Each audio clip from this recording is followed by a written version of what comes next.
Hello everyone and welcome back to my YouTube channel with another useful and informative video. So guys, in this video I'm going to show you how can you fix to change store.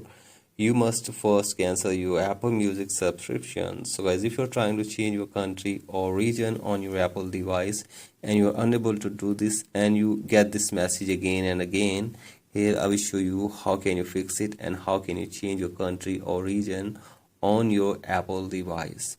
So guys, for that you have to simply watch this video till the end.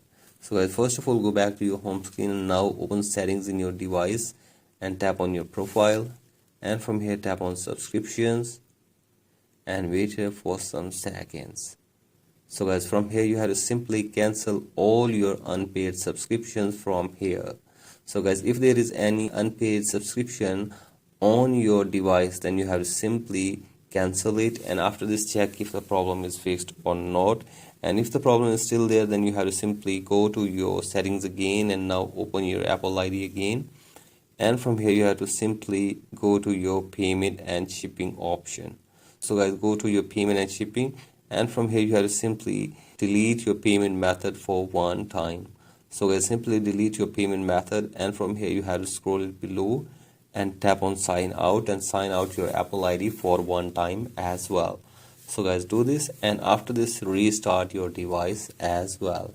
So guys, restart your device, and after this you have to simply sign in your Apple ID again and add your payment method in your device again as well. So guys, do this and check if the problem is fixed or not.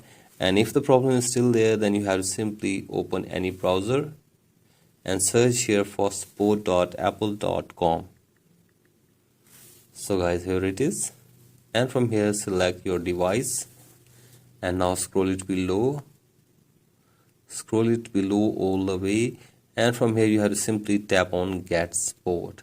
So guys, you have to simply tap on get support, and after this you will be able to get support from the Apple team.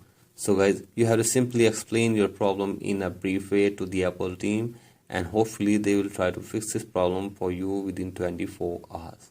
So guys, that's it for today's video. Hope this video helps you. Please like and subscribe to my YouTube channel as well. Thank you.